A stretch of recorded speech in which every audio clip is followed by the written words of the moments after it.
Hey guys, welcome to Project Mellow Music's YouTube channel with your host El Young, and we are here with Michael and Sheriff from the band Desert Kites. So, welcome guys.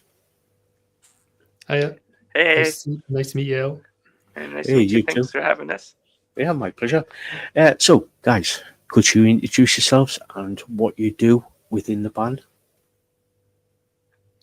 Sure. I'll go first. My name's Shalif. I am the guitar player and singer in the band. I suppose I primarily write the songs, but Michael and I also kind of collaborate on writing songs as well. And Michael? Hey, my name's Mike. I try and play the drums and keep up with Shalif, um, writing songs, and yeah, just sharing the support and just being a moral cheerleader for the band, I guess. Yeah, and I think the important thing to say is the band is just us. I mean, we're just a two-piece, a duo, if you like. Mm. So, everything that we create is created by the two of us, essentially. And I suppose we have a half member, a side member in our engineer, producer, bass player who kind of is behind the scenes, who helps us with a lot of stuff. And that's a guy called Stuart Hanna, who helps out and helps us out with all of our kind of sound production stuff. And he also runs the Stage 2000 music studios in Dundee, which is where we rehearse. Cool, cool, cool. So, let's dive into some questions. As kids, what were you listening to? You want to field this one first, Shalif? Yeah, go for that first. I mean, I guess, I mean, all sorts. I mean, I listen to all sorts of stuff, but I suppose if I go back to like being exposed to music as a little kid, my parents were always listening to music, and I suppose my dad was more of a kind of music guy, rock guy. He was into bands like the Who and the Kinks and the Beatles and Beach Boys and all that sort of stuff. So I kind of grew up listening to that sort of stuff. My mum was more into a bit more kind of folk music, Simon and Garfunkel, various things like that were kind of in the background. But I suppose I got into guitar playing through listening to bands like the Who and Dire Straits and stuff that my dad was listening to, essentially. And then that kind of got me into rock. And then, like, I guess all the kind of school kids around me were kind of listening to AC/DC, Motorhead, Iron Maiden, all of that stuff was around. Um, and then it just kind of progressed from there. Got into anything that was kind of guitar related. I just consumed and absorbed as much of it as I possibly could because I had just a voracious appetite to learn as much as I could about that. And then got deeper and deeper into that, and then alternative rock and metal, and I listened to loads of stuff, and I got quite into other stuff as well. There's a period of time when I got really into electronic music as well. So I used to listen to a lot of, not so much dance music, some of it was dance music, but more kind of experimental and interesting, kind of left field, avant-garde electronic music. Did listen to quite a lot of that for a while. So yeah, kind of changed over time, really, but I love it all. Cool, Michael. Yeah, like Shalif, sort of influenced by my parents. Primarily, my father was an avid record collector, just tons of vinyl, just absolutely just fixated on everything, but primarily 60s and 70s rock. He was a drummer. Used to play in like I say polka band, but essentially it was just like Ukrainian folk music. He used to play at weddings and such. So, I got the drumming bug from him. But when I started to branch off for myself, I remember taking drum lessons and then stumbling upon a bunch of Weird Al Yankovic songs. So I was a massive fan. He was the gateway to a lot of songs I didn't hear the originals of. So I remember when Smells Like Nirvana came out, or he released it, and I heard it, and I'm like, I want to play that. So I got my drum teacher to essentially map out how to play that. And then from there, it was a bit of foray into hip hop, a lot of late 90s hip hop, primarily Wu-Tang Clan. And then I sort of found my way back into it with Rage Against the Machine. And then from there, in probably, once I was 14, it was just, I found hardcore. And it was, essentially bands like Minor Threat, and anything and everything around that sort of DC scene I just gravitated towards. And then just fell in love with punk hardcore from the age of 14 up until now. But yeah, I do delve into a lot of different things, but that's my main love, pretty much. So yeah. Cool. You mentioned that the people that got you into music was your parents. Was there anybody else who sort of like said, "Oh, guys, listen to this," or was it sort of like mainly sort of like the journey of self-discovery once your parents sort of like introduced you to music?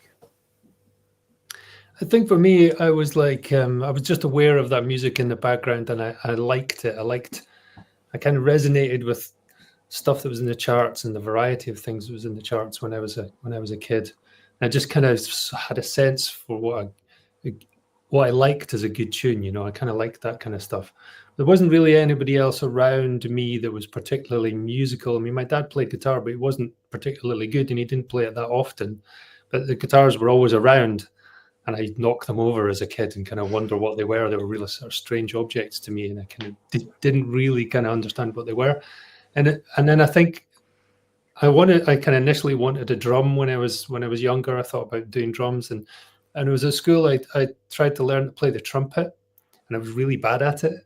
And I just didn't connect with music at that point. And then it wasn't until I was about 14, 15 where I just kind of, I don't know, I was kind of listening. I think I got really into listening to The Who, and I was listening to the album Who's Next. Had a big impact on me. And I just really zoned in on the sound of the guitar, and I just kind of was like, I really want a guitar. And my dad was kind of taken aback when I said to him, I was like, "Dad, can I get a guitar for my Christmas?" And he was like, "Oh, I didn't see that coming." Okay. And he sort of got me that. And then he also switched me on to listen to Hendrix. And he said, you should listen to this guy if you were interested in music. And I was like, "Who's this?" And that was like, mind blowing. It was like, "Whoa, what is this guitar playing? I've not heard this before." And then that just kind of, mushroomed, just made me want to learn more and more about guitar. And I think around about the same time, being a teenager, a lot of my pals were into music as well. And that's where the impetus came from. It's kind of, you could call it peer pressure if you like, but it's more like peer encouragement. And I just saw other kids kind of getting into it. And I was like, yeah, I could do that. I can give that a go. And I did. And I think what I was surprised with was how quickly I picked it up. I had a real capacity to learn quickly. And before I knew it, I'd caught up with all my peers and kind of started surpassing them, started getting better than them. But then we were also forming bands and hanging out together and all that sort of stuff. So there was a great deal of just sharing vinyl and cassettes and music. So much of that was going on. It was just a big part of what it was to be around at that time. And so we were, you're listening to bands like Rush and Marillion, Jethro Tull, all sorts of stuff that was flying around. Also metal bands, Anthrax, Metallica, whatever's around at the time, we would give it a listen and then decide whether we were into it or not. But we never really fully rejected anything. We would listen to all sorts of stuff. Yeah, cool.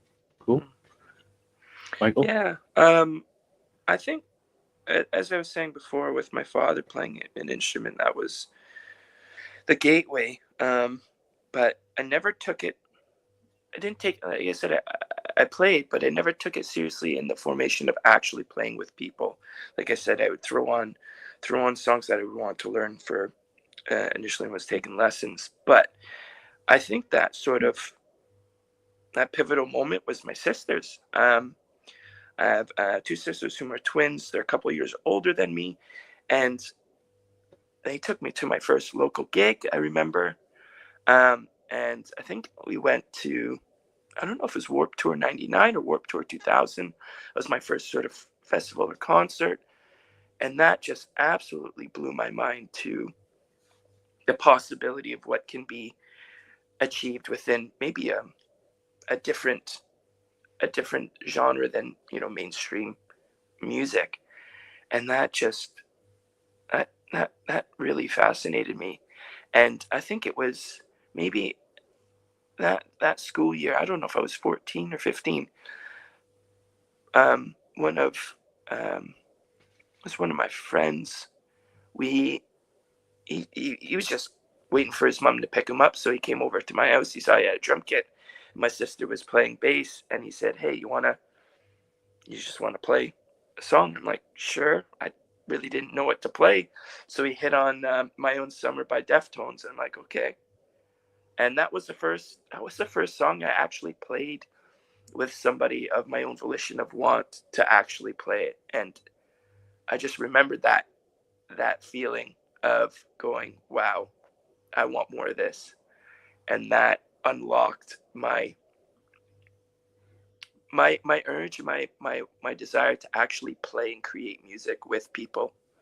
It just brought it to another level. The interest, the gateway was my father into an instrument, but actually the desire and the drive was primarily my sisters and my friend Kenny, to go forward, to say the least. Yeah, cool. So out of all the bands that you've been listening to over the years, was there an influence? I guess Pete Townsend or Jimi Hendrix or um, John Bonham, or was it somebody completely different? To see, Yeah, I always find that's a really tricky question, because it's like, well, how do you pick who's the most influential, or what was the kind of thing you really gravitate to? I think over time it changes. And I think different things affect you in different ways. There was definitely a period of time when I was learning guitar where I just felt like I had to listen to everything. And so I kind of was listening to, I went through a really big Eric Clapton phase because I felt like I needed to do that. I didn't really need to do that, but it was like, it's one of those things you've got to listen to Clapton to learn to play guitar. So I did. And so I ended up amassing a big collection of his records and listened to him a lot. And so I learned a lot from that. And he was quite influential. Townsend was quite influential. But I think one of the other kind of key guitar players for me that was influential was Alex Lifeson from Rush. And so I listened to a lot of Rush when I was younger as well. And they were one of those bands, I guess at the time they were well known, but in the circles that I was in as a kid, they were kind of an outsiders band, if you know what I mean. And so they were kind of, for that reason, it was cool to get into them. But they were a big influence, not just musically, because they were really interesting musically. I mean, that was one of the things that kind of drove me to them. But also just lyrically, they were interesting, and the songs, the things they were writing about, were really interesting. And that became different from other stuff. It's different from mainstream rock, for example. So I found that really kind of inspiring in a way to kind of listen to that stuff. So that got me listening to other stuff and got me listening to music more from a lyrical point of view, I think, rather than just the kind of guitar playing side of things. So yeah, that was important for me, I think. There's others as well. I mean, like bands like the Pixies, for example, were a huge influence on me at one point. And I could go on. I mean, I could spend time kind of listing things. But yeah, that sort of stuff. cool. Michael? Not per se a particular, maybe a particular drummer at any point, but I think primarily it just revolved around that hardcore punk beat, that D beat, anything that was fast, that was a faster BPM.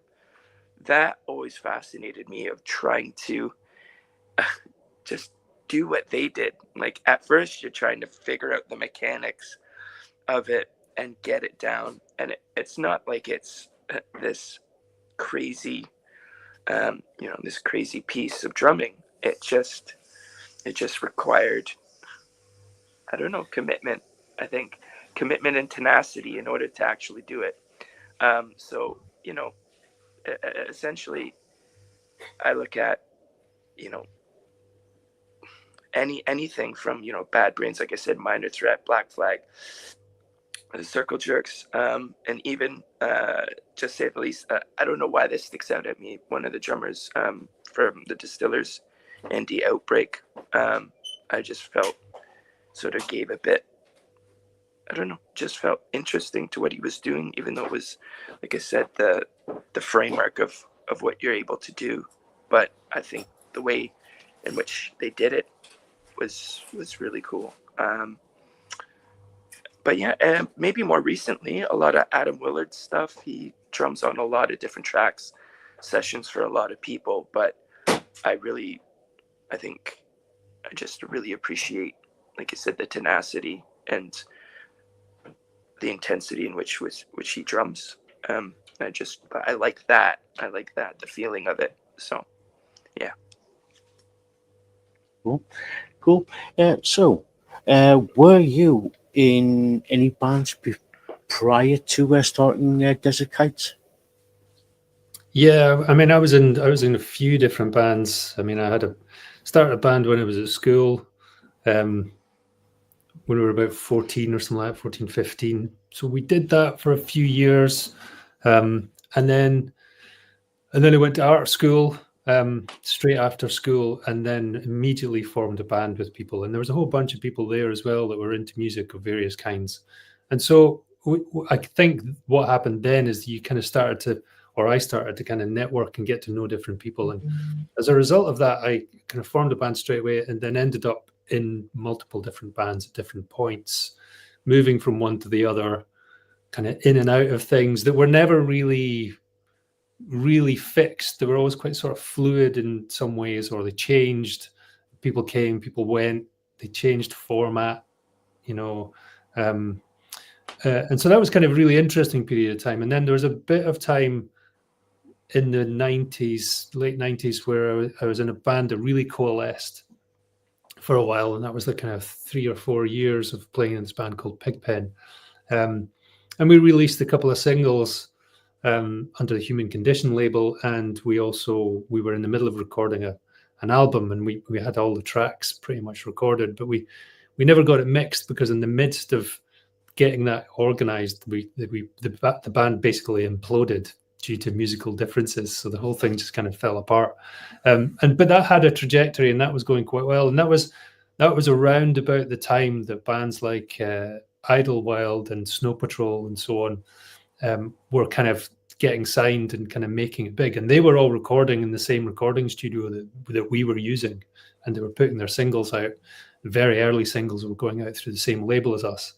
So we imploded at exactly the wrong moment and missed out on a lot of what happened with these other bands. And then I kind of messed around with various other things after that, and then stopped for a really long time, just kind of put it on the back burner, decided to do other stuff in my life.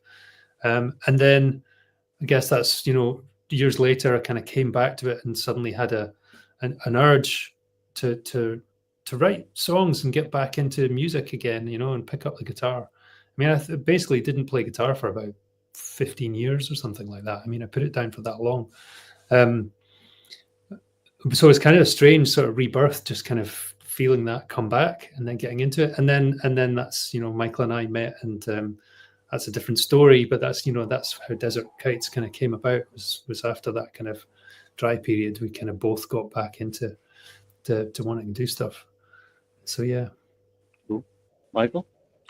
Yeah, for me, kind of similar journey. As I was mentioning before, my friend Ken, who I jammed, the Deftones record too. We eventually found our way back together again, maybe about 4 years later, and just started to play punk songs inspired by, I guess, Rancid's Out Come the Wolves, that sort of thing. And we started to take it a bit more seriously, and then joined up with about, I think, three other guys that was kind of the first real band I was in, but we wanted to take it a bit more seriously, and three of us were straight edge, so we sort of peeled off into a three-piece and really started to I guess hone the craft and really just live it. So we started a band called Black Jacket. Essentially, it was like hardcore punk, heavily political lyrics. We used to bring zines to the gigs, and used to run like some books from AK Press. We were really into it, touring Canada and playing with bands. And as Shayla was saying, it just, things got quite serious. We came over to do UK tour, European tour, and then after that, I essentially just wanted to move over to the UK due to finding essentially somebody I wanted to spend the rest of my life with. So I moved over here and thought, what am I going to do now? I don't have anything. So started another band with a friend from work called Frown, more alternative 90s. And that sort of just faded out. Everyone was doing different things. And then, for circumstances like Shayla was saying, just stopped playing for the first time in, like, I'd say, since I was 12. I stopped playing drums for a solid 3 years. Three years. Didn't want to touch it until Shayla walked through the doors and essentially said, "Hey, we want to do this." And then a pandemic hit, and I was like, "Okay, maybe not." There's a sign saying, but then, yeah, afterwards, the persistence, everything, the timing was just right. And I think we both just decided, I think we needed this more than maybe we knew we needed it. And everything just worked well. It's hard to sort of put it into words, but when you get into a room and you play with somebody and things are so seamless and effortless, but you feel moved or compelled because it's working and they're working off the same energy, that's something special. And I think that's initially, as soon as that happened, it made something worth championing and worth wanting to document, like we're doing now in terms of, sonically. So I think that's, a testament and a tribute to maybe musical companionship. Is something that goes unexplored, but it's very interesting when you find people that you can share that with. There's people you can jam with and play with, but when you find people that you can actually connect with and write music with and enjoy being in the company of, that's something special and something to champion. And I think this is what Desert Kites is. I think it's a testament to that. Cool. We've got a comment from Lisaboo, my head moderator, who's all is in Canada. She says, "I'm glad you persevered." That's good. Yeah. That's it. We did. Yeah, exactly. And in a way, I think, I think Michael's saying we didn't know we really needed it as much as we thought we did. I think that's important. I think because I mean, like I say, I've stopped playing for quite a while, stopped being in bands and played and stuff like that. But when it came back, it was like a real need. It felt like it was like I couldn't stop it. That was how I can only describe it as. And the only thing I can think about is there's a friend of my uncle's years ago when I was a kid who was a theatre director, and I remember him talking about his experience as a theatre director, and sometimes he was kind of saying, sometimes you just got to hold back and hold back and hold back until whatever it is that you want to express comes at you like a tidal wave, and you don't have to think about it or worry about it anymore. You just get taken with it. And in a way, that's kind of what happened with me. Is kind of when it opened the floodgates, basically. When it kind of came back, it was like boom, it came back with full strength, and I was, waking up with lyrics in my head or tunes in my head and writing songs. The stuff that we've done over the last few years have not been a struggle. They've been needing to come out. They've been needing to be expressed in whatever form that has been. And working with Michael is exactly that. That musical companionship, as he described, is what has enabled that to happen. And so, perseverance has got something to do with it, but it's also just kind of listening to that creative voice or that creative urge, and kind of acknowledging that no matter who you are or where you are or when you are in your life or whatever, if you have that kind of calling, you should give it some space, you give it some room, let it kind of lead you into something. And that's what we've done, I think. And I think when I listen to the songs that we've written and stuff, and hear what we produce, especially when we're writing new stuff and we're hearing it coming out of the speakers in the recording studio for the first time, you kind of hear it back to yourself. It's a strange experience because you kind of don't always, it's almost like an out-of-body experience in the sense that you don't necessarily associate what you're thinking that you're doing to what's coming out of the speakers. And every time we've done that so far, it's the sum of the parts has been bigger than what we think we're doing. And I think that's really relevant considering we're just a two-piece. It's like we are basically guitars, singing, and drums, and yet everything we do feels much, much bigger than that. And we spend quite a lot of time working through those things. Not necessarily consciously. Sometimes it's kind of like driven by impetus and unconscious ideas and various things. But there's a definite. Sometimes I feel like there's a force working through me, whatever it is. There's a place that songs come from. So I think somebody once said that nobody knows where that is, but that they come from somewhere, and you just kind of have to go with them when they arrive. Cool. Lisa's just said something here. She says about, I think it was about perseverance. Yes, exactly. It's about coming out. Sorry, that was it. Coming out of letting the creative juices flow out. If you know what I mean. Yeah, absolutely. Yeah. And we've got a couple of questions for come in. The first one is from Lisaboo. She asks, how did you pick the band's name? That's a good question. It's got its own story. So yeah, we took quite a while to pick a name. Actually, we were rehearsing and writing, and we sort of made a list. We just kind of started making a list of all of these kind of names, random things we were thinking about and possibilities, and that list got bigger and bigger and bigger. And we were struggling to find a name, to be honest. We were kind of like not sure quite what it was going to be. And then you'll need to kind of jump in, Michael, on this, I think, to kind of explain. But we ended up somehow managed to whittle it down to 3 or 4 different names or something. And then what did we get talking about that film Buffalo 66? Was that another story? We were talking about this film Buffalo 66 one day, which happens to be a great film. We both like it. And then that connected with an idea in Michael's head, or connected with the name Buffalo Jump.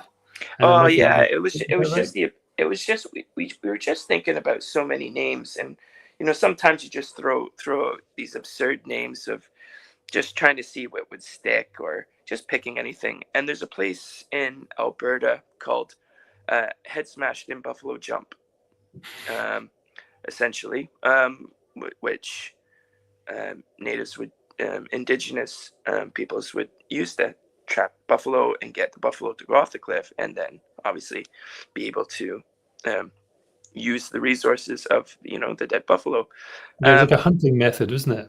Absolutely, yeah. An ancient hunting method. So that sparked Sheila looking into. I wanted to find out more about it. Yeah, I wanted to find out more about that idea and what these buffalo jumps were, because I think there's a few of them in Canada and North America. And so I looked into that, and then in the process of looking into that, the concept of what desert kites are was revealed to us as well. And it's the same kind of thing. And so in the deserts of of Jordan and Iraq and various places, there are these things called desert kites, which nobody really knew about until the age of flight. And then in flights over those areas, you see these huge things in the desert, which are kind of collections of stones. And they're effectively like funnels. They kind of funnel animals into a kind of a center. And it's a gruesome thing in many ways, but it's a kind of, kind of focusing them into a kind of killing zone, if you like, to capture and hunt whatever kind of desert animals tribes were hunting back in ancient times. And so these remnants of that kind of ancient past exist still out in the desert, and they look amazing. They're kind of amazing, beautiful looking things that people were unaware of. People that, there was no history of that culture that continued until these things were rediscovered in the 1940s or something, I think it was. I can't remember exactly. But anyway, so I just kind of, that was interesting. And the name Desert Kites was really like, oh, that's a really interesting name, because it doesn't conjure up that kind of gruesomeness. It sounds much lighter. There's something more interesting about the idea of deserts and heat and the kites and the flying and the kind of there's a sense of kind of sky about that as well. And so I really liked that kind of visual imagery that came with those words, but it also had this darker connotation if you kind of know about it, which is, what these things are described as. So we kind of thought, that's interesting. So we just sort of stuck with it for a bit. We weren't, 100% convinced to begin with, but it was like, actually, let's just go with it. We'll use it. Cool. Speaking of Lisaboo in Canada, she's from Alberta, and she says that she's been to Purple Road Jump. There you go. Wow, brilliant. That's it. Showing the love to my Canadian. That's great. Showing the love to my Canadian people.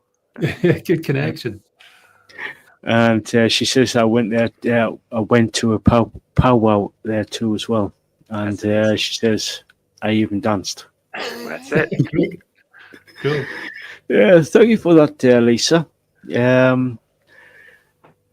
Right, Lisaboo's got another question. She asks, "Do you have a favorite song of the band?" One of our a favorite of our own songs. Yeah. Difficult. That's a really difficult question to answer. I like a lot of our songs for different reasons.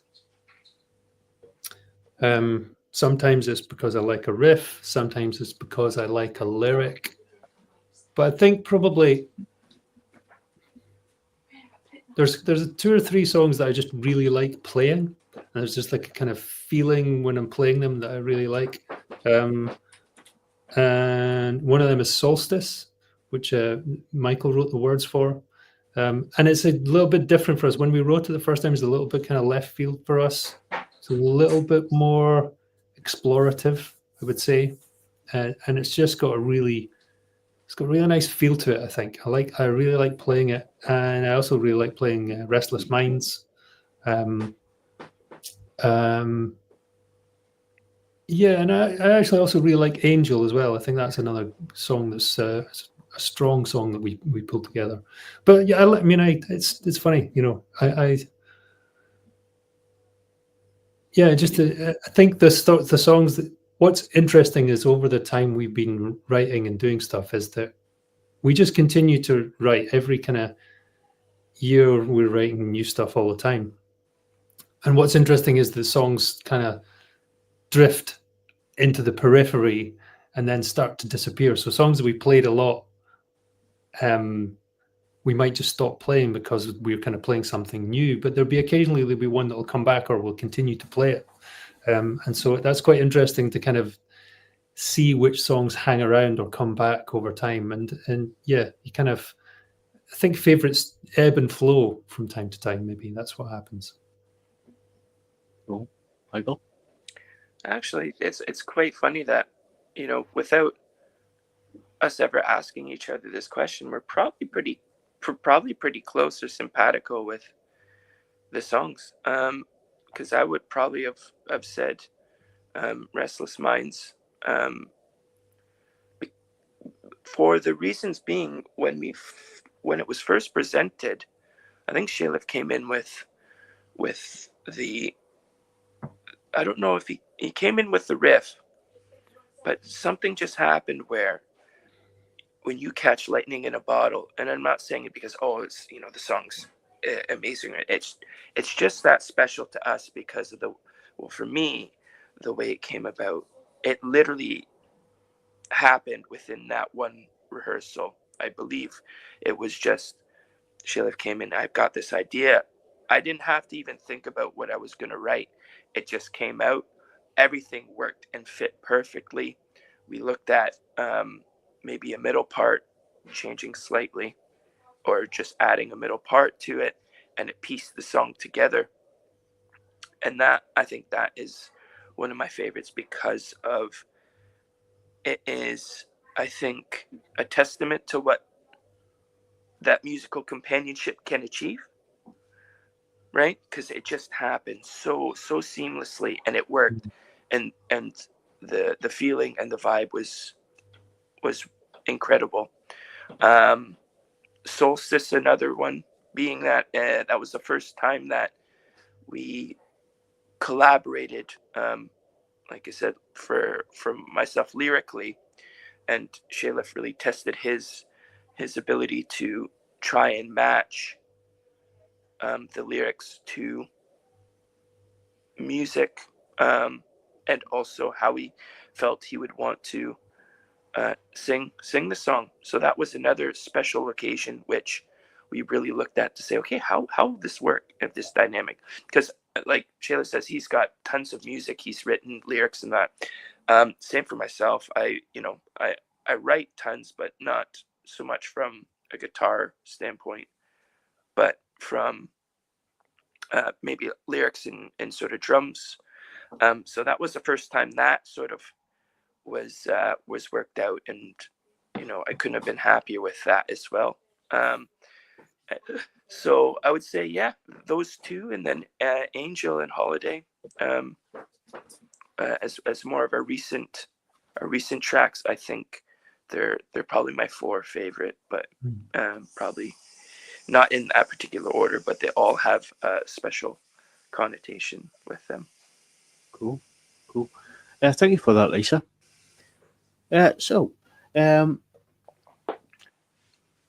what have you been up to in the last 12 months?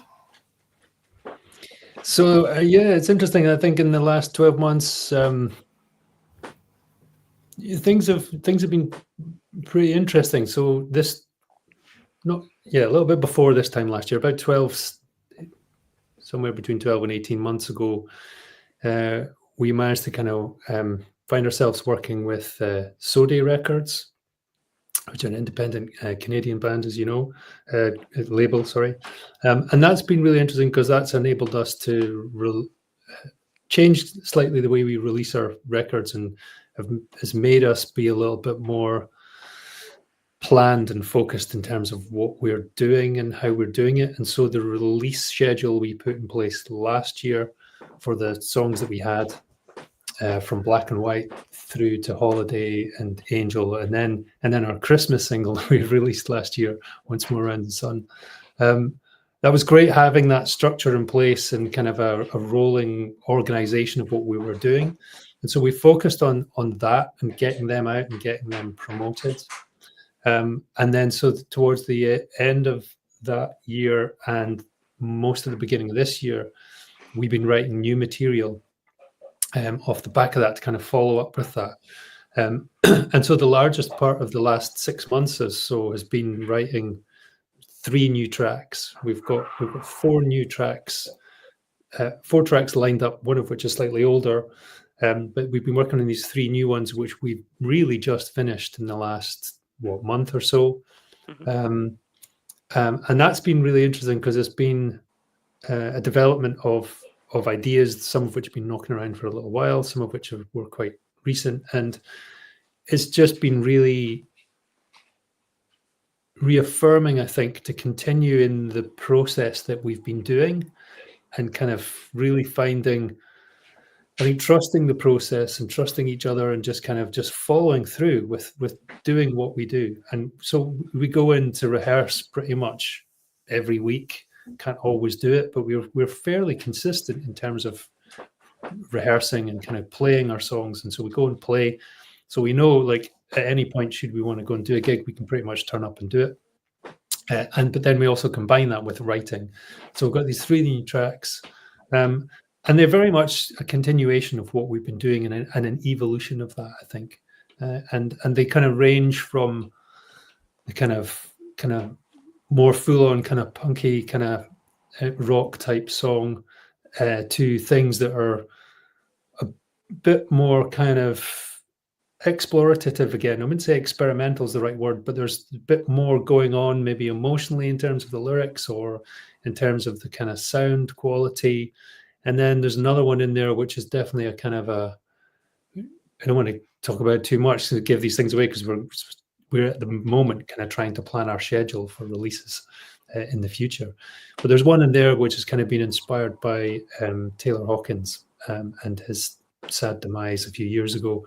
And so there's a kind of lots of things connected around him and the kind of who he was, what he was influenced by musically, and also just other kind of musical heroes who have gone so young, basically. And kind of that's sort of one of the lyrics in the song, essentially. So there's it's kind of hats off to him, but to also other heroes musically from the past too. And so there's kind of, that's really been great fun kind of writing that record, because there's a bit more upbeat, and yet it's got real kind of important sentiment to it as well. And so at the moment we're in conversation with Sam at Sode, and we're kind of planning our schedule of releases for the next, well, basically between now and March next year, I think, something like that. Yep. So we're just kind of lining that up now, and we'll be looking, I think, at future gigs and stuff in the future as well. But we're not there with lining that up yet. Cool. So you mentioned you put out your song called "Once More Around the Sun." Could you tell us a little bit about that? Yeah, sure. So that was a really interesting one. So one of these things, again, I came into rehearsal. It was probably about 2 years ago, maybe a little bit longer than that. I think it was, Michael, and said, 3 years. Yeah. Yeah, maybe it was 3 years ago, and I kind of said to Michael, "I've got this idea. You might think it's a bit crazy."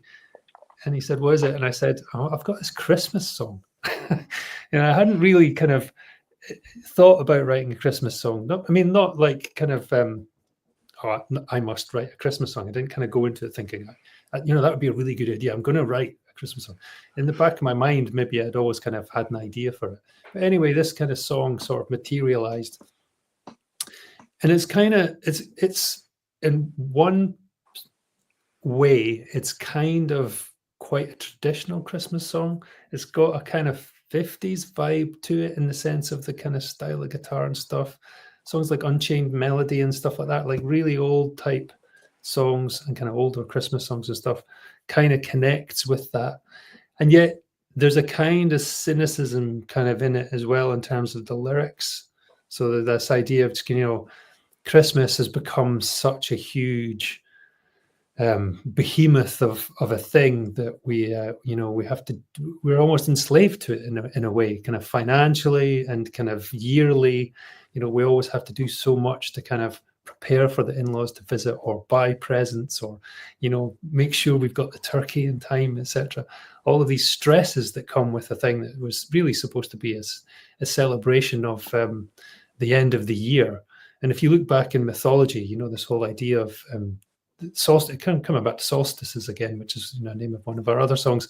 This idea of the end of the year and the solstice, and there's been celebrations at that time of year long before Christianity existed, and there's all sorts of different kinds of mythological connections with it, and all of them are really about sun worship when you kind of start to look in the mythological side of stuff. So this idea of it kind of came back into it, and this idea of just all we're doing really is just kind of celebrating going around the sun one more time.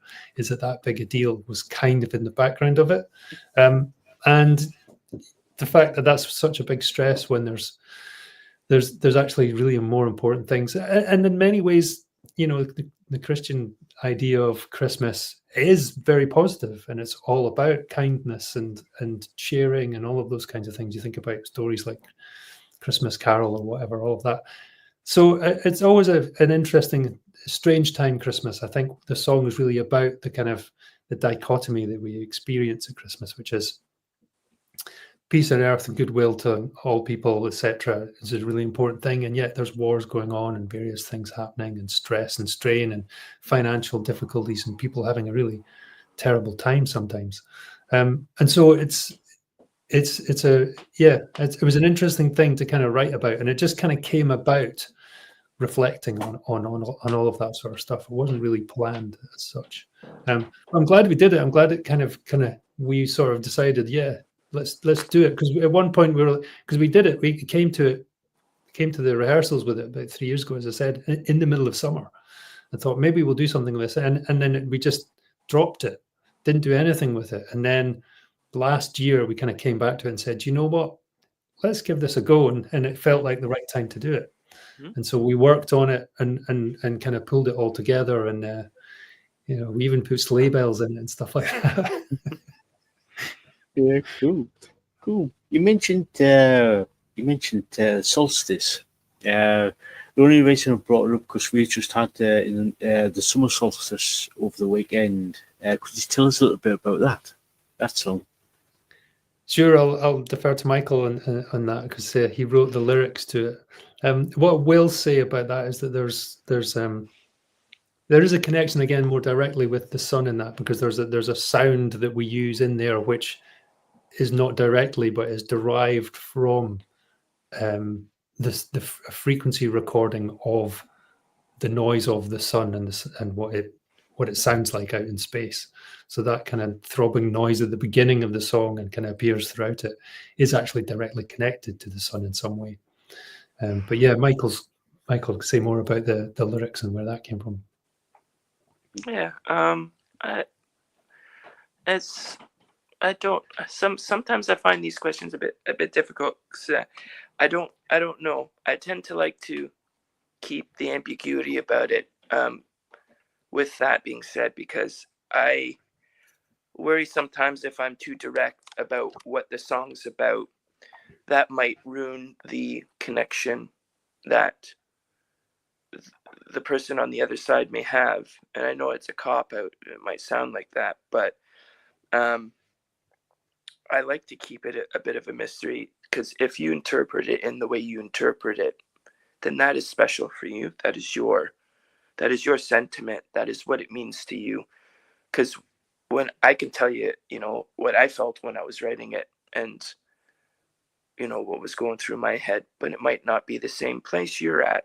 So I don't tend to like to really go in depth with it, with that respect. Yeah, so I like to keep it a bit more of a mystery, but it essentially just to let the people who want to go listen and read the lyrics, please, I would strongly recommend you do so and see what you get out of it, and that way keep it interesting. So go listen to the song Solstice and tell me maybe what you think it is.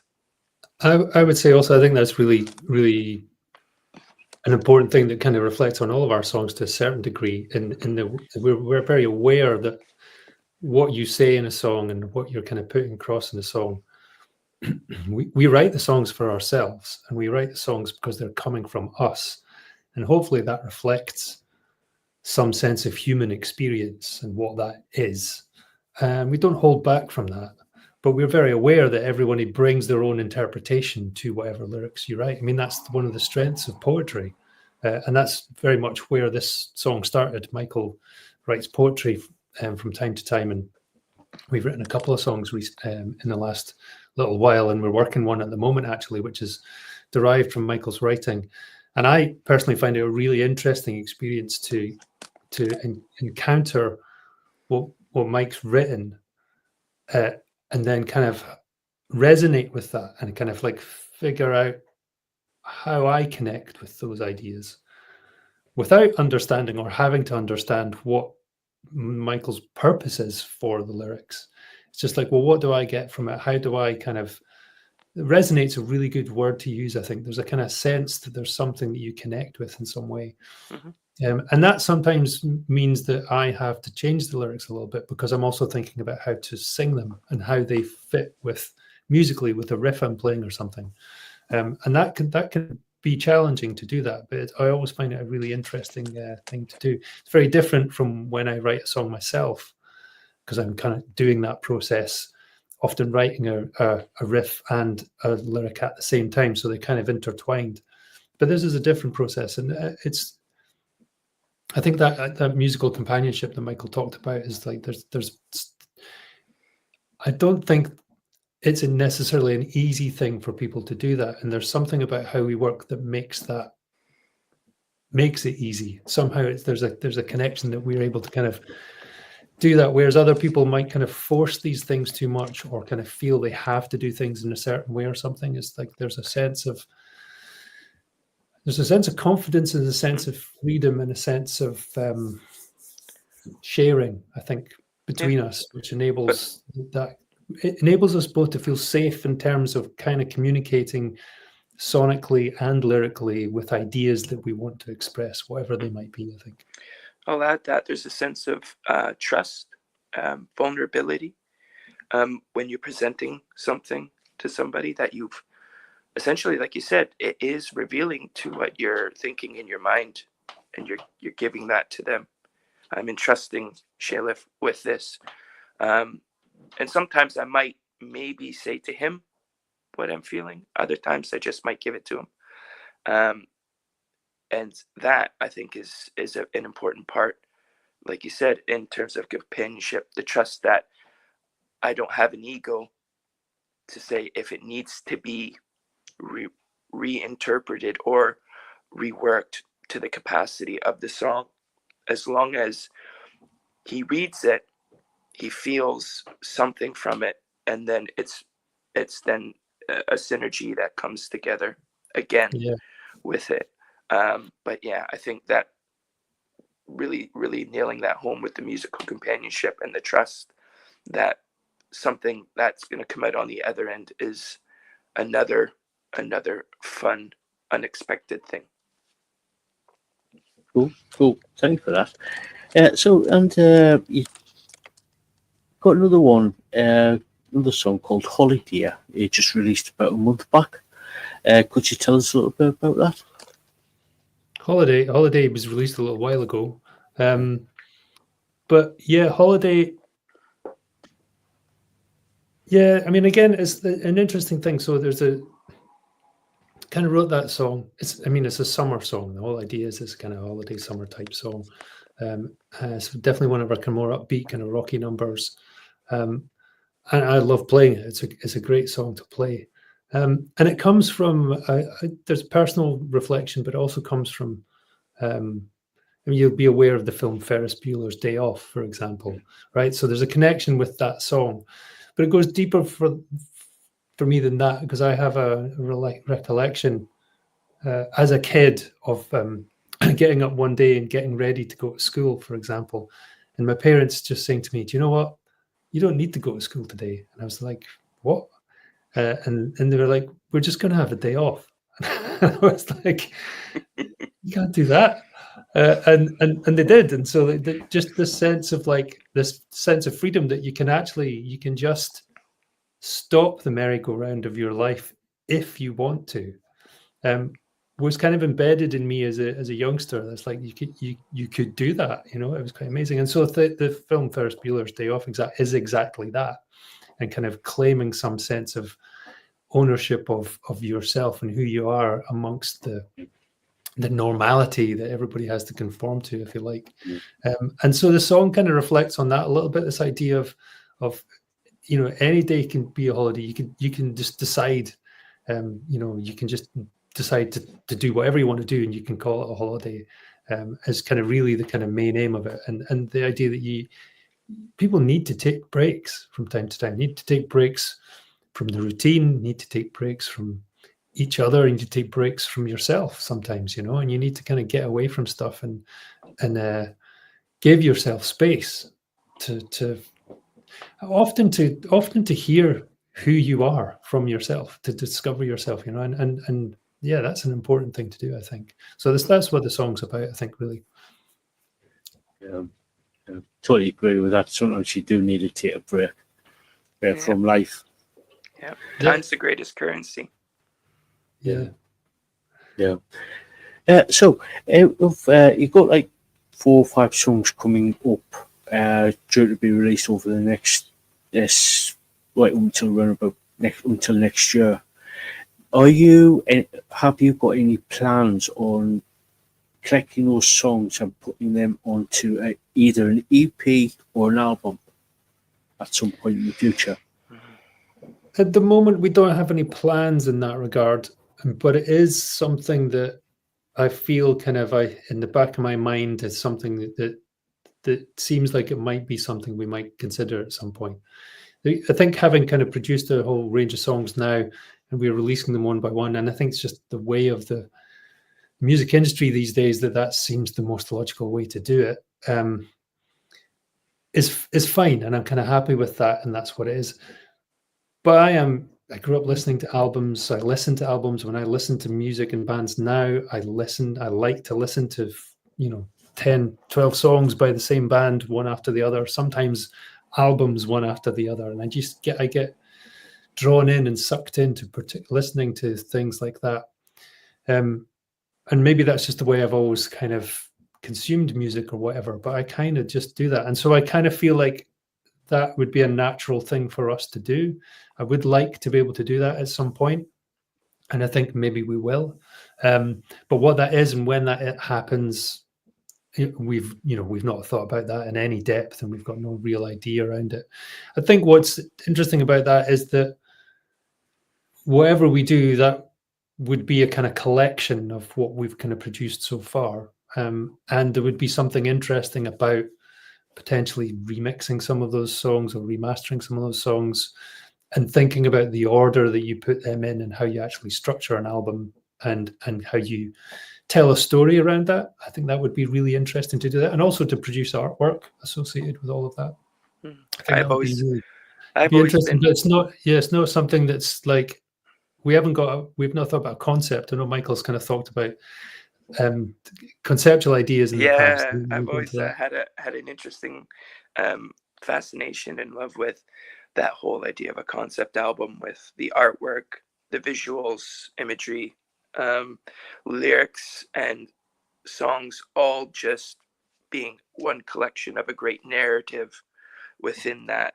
And it can be with separate songs in the way but actually sitting down to purposely write something that intertwines and has a really good narrative in between that keeps your audience into another, engaged from track to track as a big purpose, or even leaving it mysterious that you can map it out and let people discover maybe what the whole mystery of that or the purpose of it was. So I'm definitely on that side of things, would be very interested in it. But like you said, I think that just takes a lot of resources in order to do. So when the time's right, we have always been like that. When the time's right, it'll be ready for us to do. Cool. So if you do decide to put the collection of songs together on an album, have you ever thought about putting stuff onto vinyl records? It's something I would consider. I mean, I think there's something really nice about that. And I think particularly in today's world where everything is kind of digital and dominated by streaming services and so on, which, is doing no end of damage to music in many ways. I mean, there's some great things about that in the sense that the world of music is expanded and there's so much music out there. You can discover all sorts of stuff that you would never have come across. I think that's wonderful.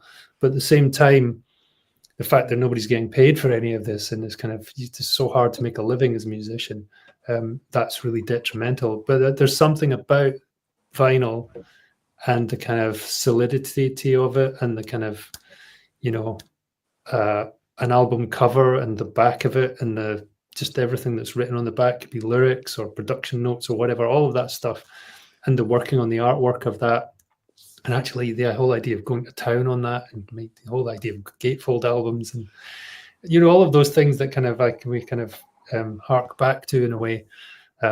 I think that's fascinating, and I think it's great, and I love the whole idea of, as much as you can kind of lose your head to the music and listen to it, you can also just spend ages poring over the details of the cover and the vinyl and listening to lyrics. And that was a big part of music when I was growing up. And I like that idea. And I certainly would like to kind of think about that sometime in the future. I think that'd be really interesting to explore that. And I think there's really interesting ways to go about doing those things. I was speaking to a friend of mine recently, a guy I met, who had produced an album, and he spent a lot of time. He went to a local print workshop and did all the artwork himself. He actually printed everything himself physically, and then pulled it all together and made the actual covers, and obviously got the vinyl pressed, etc., and put it all in, and just made these kind of really interesting limited edition artworks. I think that's a fascinating idea. I think it's a great idea. It would take a lot of resources to do that, but most of the vinyl that kind of bands like us are producing, if they are producing it, they are kind of limited runs anyway. So it's possible to do that kind of stuff. Yeah. Right. We've got a question from Lord Jim Dandy. He asks, do you ever dream and suddenly wake up with the song idea? All the time. Absolutely, all the time. Whether it's almost lucid dreaming, and then you just need to document everything as soon as possible, as soon as you wake up, which sometimes manifests in songs that have currently been written by us, or just are about to be written. So yeah, I find it such a fascinating realm to actually talk about, with what you interpret in your dreams and then how you're able to put it into words, and the mystery of, was that actually what I'm dreaming? Was that actually the purpose of it, or my interpretation of it? But as you document, you just then start to get these feelings coming back about it, which is, I find absolutely interesting and fascinating. So a couple of the songs, or some of the maybe future songs, have been of that experience. So thank you for the question. Thank you, Lord Jim Dandy. Mike, Sheila? Absolutely. Yeah, same thing. I mean, I often wake up with, rarely wake up with complete songs, but sometimes it has happened to me where I've kind of woken up with a complete lyric for a verse, for example, kind of ready written. It doesn't happen all the time, but it has happened. What tends to happen more with me is that I pretty much every day I wake up with some kind of tune or kind of thing going through my head that I don't know where it's come from. And often I don't even really notice it. It's not until maybe I've been up for 20 minutes, done various things around the house or whatever, and I kind of realize there's this kind of thing going through my head, and I notice it, and I kind of intentionally try to figure out what it is. At that point, sometimes I'll actually sit down and play the guitar and just kind of try to go, right, what is this thing that's trying to speak to me today? And sometimes it is trying to speak to you really properly, and you kind of come up with a chord progression or a sequence or a riff or whatever it is, and that will become the foundation of something that kind of actually manifests into a song further down the line. And sometimes, over a period of days or a few weeks, actually different blocks of that will start to appear. So, every consecutive mornings, there'll be different parts of that kind of start to manifest. And so that's what I was kind of saying earlier about kind of listening to that creative side of things. And somebody asked me in an interview ages ago, kind of how do you write catchy tunes? And I said, well, I don't intentionally sit down to write catchy tunes. It's just what comes into my head. And that's what it is. It's like, there is something else coming through me, speaking to me, or whatever it is, from the creative, unconscious or whatever that is there, and you consciously need to just be able to hold it in your mind, let it come into your mind, and be able to hold it and find a way of giving it form. And that's really important. That's I try to do as much as I can. Sometimes you can't hold it. Sometimes it's like Quicksilver, and it comes in and goes, and you miss it. And sometimes you almost grasp it, and you think you've got it, and you write something, and then it disappears. And then maybe months later, it actually comes back again, and you had completely forgotten it, and it comes back and reminds you, and then it turns into something. Yeah, thank you for that.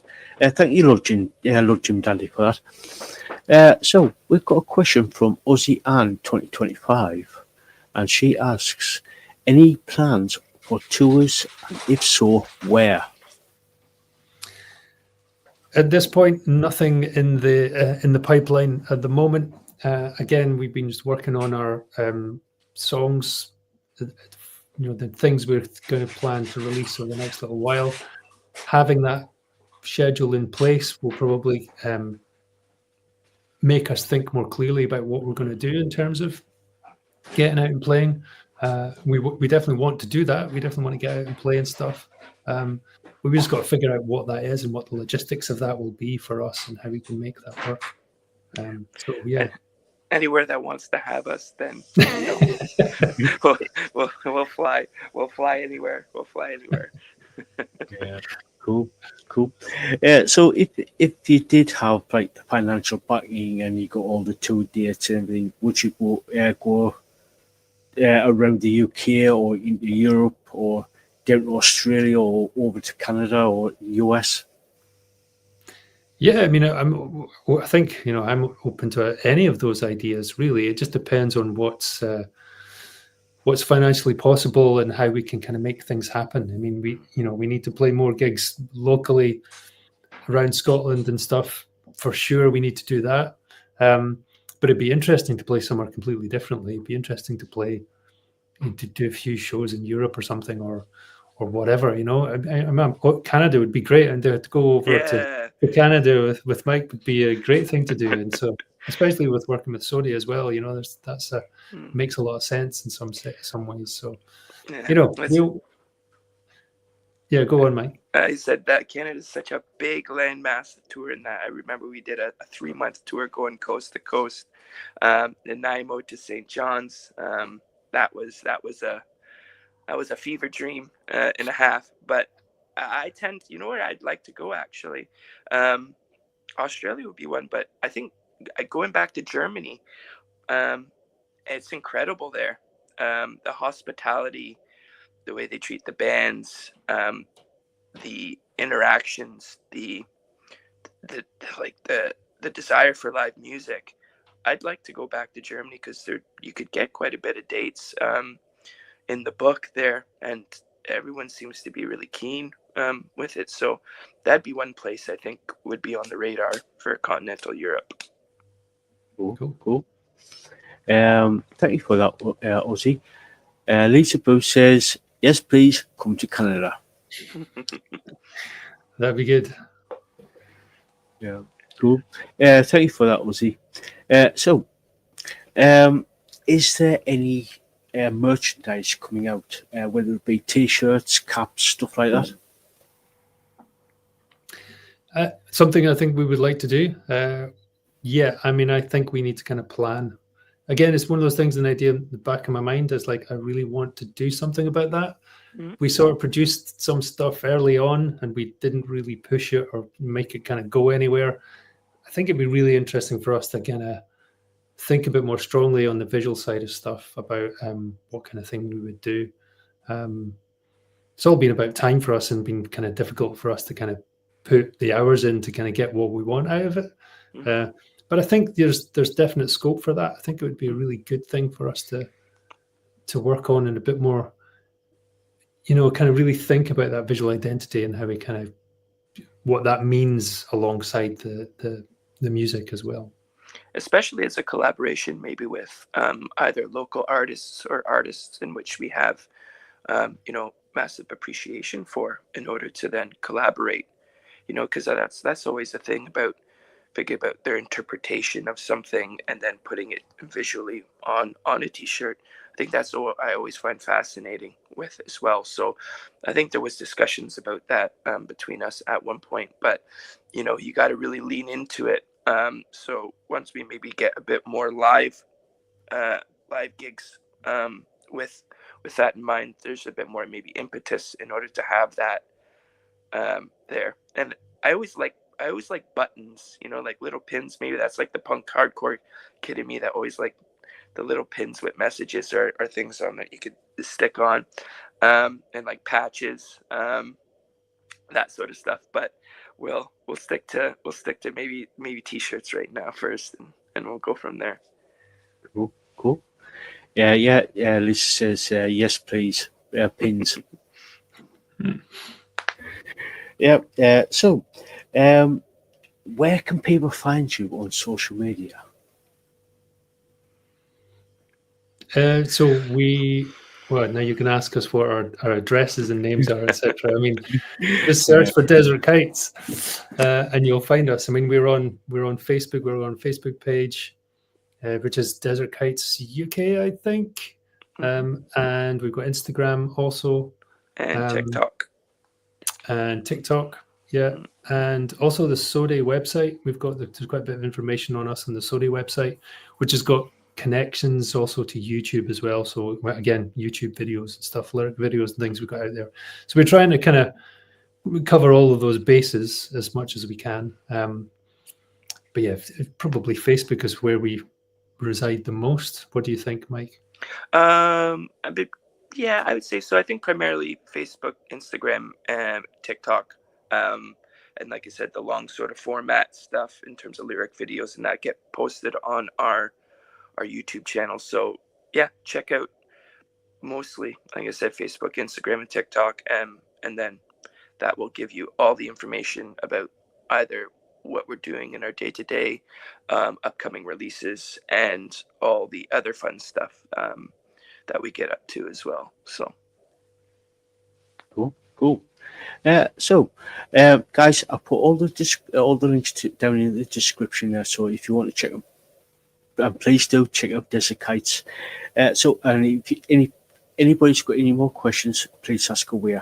Because we're going to be starting to wrap things up in the next 5-10 minutes or so. So, any advice for people who want to become a musician, whether it be for their own personal experience or if they want to go down sort of like the more of the commercial side of things?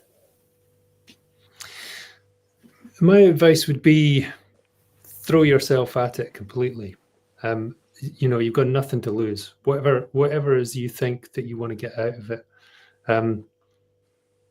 commit. Whatever level that is for you, commit to it and get into it. For me, it was like, you know, I got into it with no real expectations. You know, yeah, you have dreams and you kind of look at your idols, you know, be it the kind of the bands that are in the charts or you know, great guitar heroes or whatever. You look up to them and you kind of want to emulate them for sure.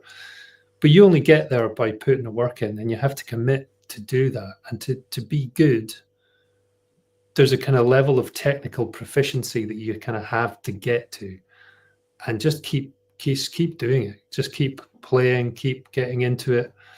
Play with as many people as you can. Expand your musical horizons. Just throw yourself into it, because it's a joyous world, the world of music, and what it brings to people. I mean, you look at the size of concerts these days. You know, you can talk about the way the music industry has gone, and kind of there's all sorts of flaws and problems in it, and so on. But the joy that people are getting from music, regardless of where that is, either as consumers or performers, whatever, it's never going to leave us. It's a human thing to want to do that, and so I absolutely say throw yourself at it and get into it at whatever level it is. That would be my advice. But you know, keep your head screwed on. Don't expect to make your millions overnight. You know, it's not going to happen. But do it for the love of doing it. That's what we do it for. Yeah, but it's sort of a fleeting moment just crossed my mind of like being like, no, don't start a band. Don't do it. Don't do it to yourself. But I think the reason why I say that is because it's the love-hate relationship. It's the self-doubt. It's the, not imposter syndrome, but it's all the things that come along with it. But I think that's what makes it even better, is when you actually sit down to try and accomplish something. And it could be just learning your first rudiments, it could be learning your first song.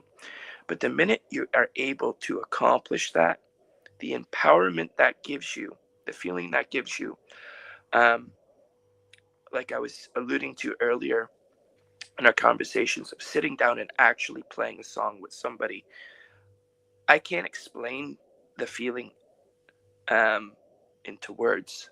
We all try. If we could bottle it and sell it, great. We'd be well off.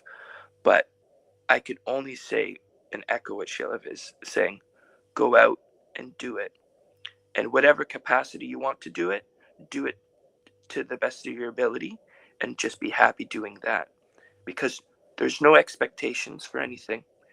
Push yourself as much as you want to push yourself, and be happy when you're doing it, because that's the point, right?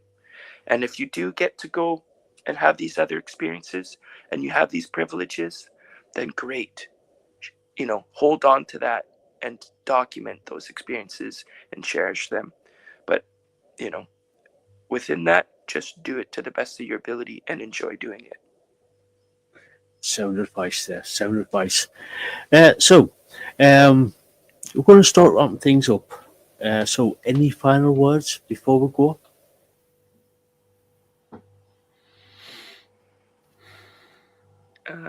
I'd just say, be good to each other, and treat people how you want to be treated. Cool. Can't say fairer than that, I guess. Yeah, true. Yeah. Thank you so much for coming on, guys. It's been a total pleasure talking to you. And thank you so much. Greatly Thanks for appreciate having it. us on. Thanks for having us on. Yep. And what she says, awesome. Thank you so much. And Lisaboo says, thank you so much for coming on. Thank you. And guys, go check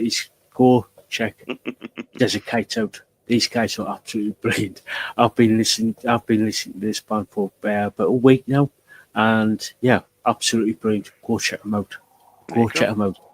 So, guys, until next time, we'll catch you all later. See you later. Bye.